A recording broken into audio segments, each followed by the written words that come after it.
the owner of Enchanted Equine Adventures in Albuquerque, New Mexico, and I am starting a video series to help horse owners and new therapeutic riding instructors on a little bit of equine welfare.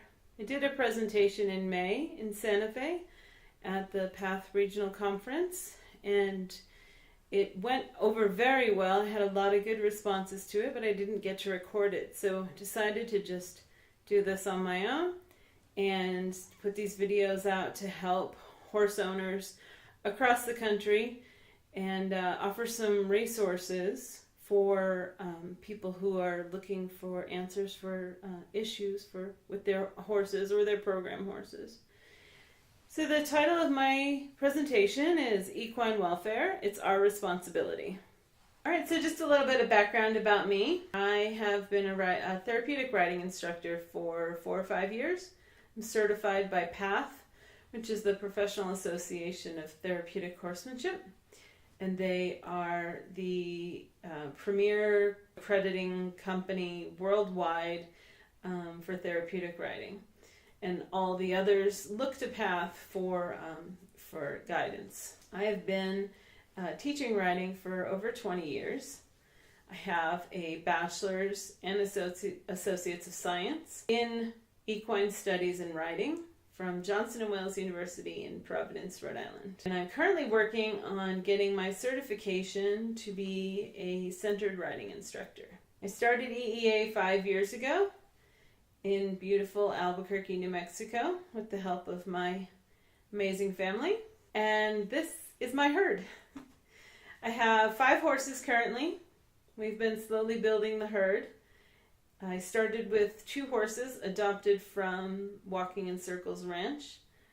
It is the New Mexico Horse Rescue, and it is the premier horse rescue in New Mexico. I got 2 horses from them. One of them happened to be pregnant, unbeknownst to anyone else. And 2 months after I adopted the 2 mares, we had a little colt. And Acheron is now 5, and he is a working member of our herd. And he has been for a couple of years, but not in a riding aspect. As you can see, this herd is very unique. We have a former racehorse, a former performance horse, a former cattle ranch horse, a pony, and we have horses prone to laminitis. We have 3 horses with ulcers. We have lots of issues that we work to solve on a daily basis for the 5 of them and make their lives as happy and fulfilled as we possibly can. And my love of doing presentations and bringing this information to the public has started at a very young age. I was in 4-H for about 8 years, and as a child I loved to do presentations, and I just had a blast going and teaching people about horse skills and different methods of riding. I grew up on Cape Cod, and you wouldn't think Cape Cod would be a big place for 4-H and agriculture in general, but there were quite a few 4-H clubs, and I joined one that was a horse-centered 4-H group, and I spent 8 years doing 4-H and doing visual presentations every year about horses and educating the public about different aspects of horsemanship. And I absolutely loved doing that. So why should we care about equine welfare? I think that as horse owners, we should all care. We should all educate ourselves and follow studies and follow new science that comes out all the time, and talk to lots of people and try new things. Don't be afraid to try something that seems completely foreign to you. I love this blog, Lessons in Therapeutic Riding. It's a fantastic blog. It'll give you lots of information if you are a therapeutic riding instructor or looking to become certified. Horses need consistent movement, a simple diet with no grain, and a natural lifestyle to thrive. So these are 1,000-pound prey animals who have survived for millions of years without us humans interfering in their lives. So now we are interfering in their lives, so we have to make sure that they have it as natural a lifestyle as possible, as we can provide for them.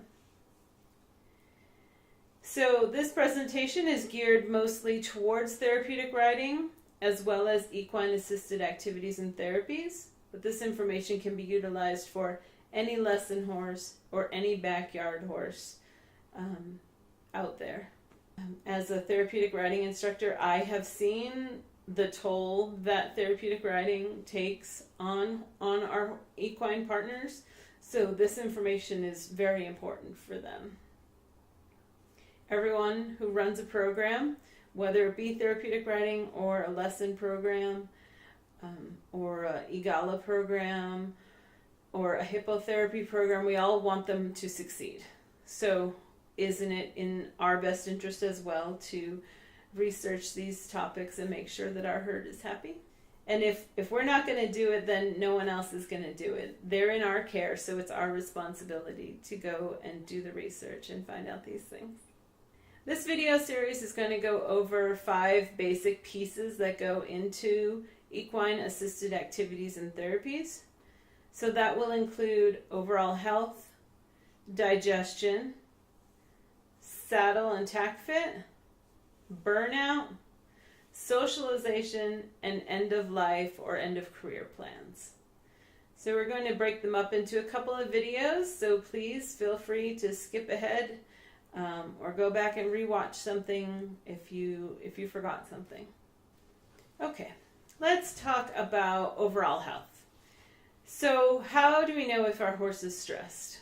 Well, there's lots of studies out there that go over different stress levels for different horses and what to look for.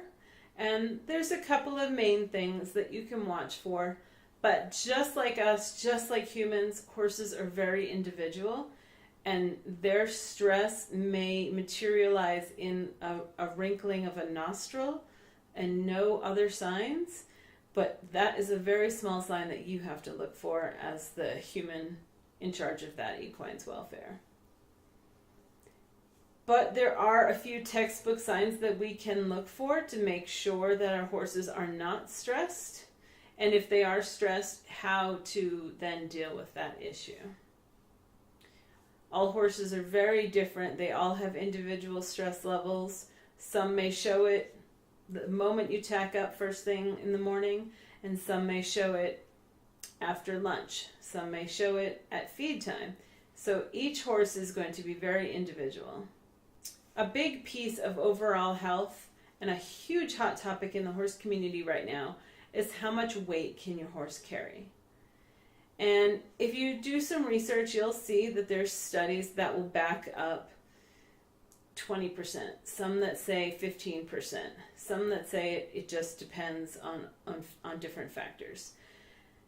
We're in the process of doing lots more studies right now to see if we can come up with a number that will help us as horse owners determine how much weight the horse can carry, including the tack.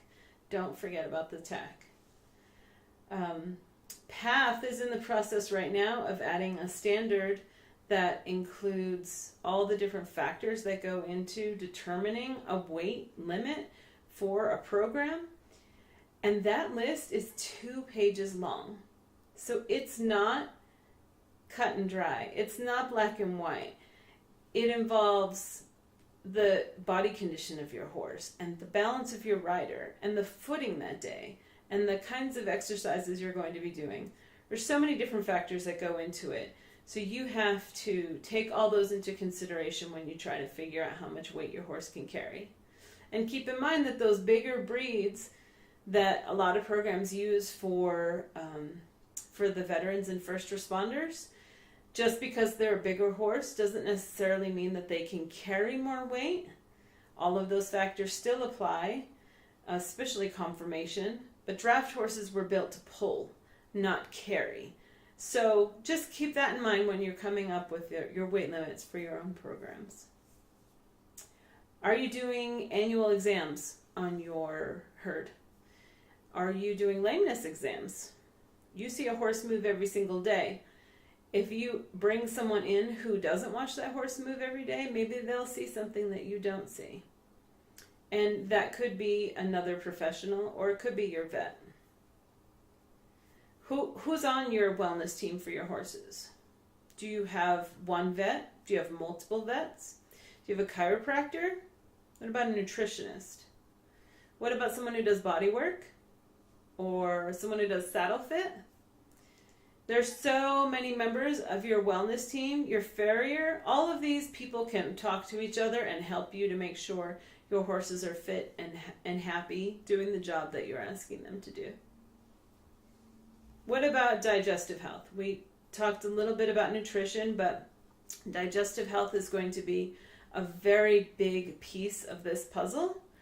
So having a nutritionist or having a way to contact one is very helpful. So the next video in this series will be about equine digestion, and it is a very dense topic. There's a lot to cover, and there's a lot of research out there. So come back and join us for the second part of this video series. So if you have any questions, just send me an email. You can contact me through my website or through the Facebook page, and send me any of your questions. Or if you need a referral to a service, please give me a call.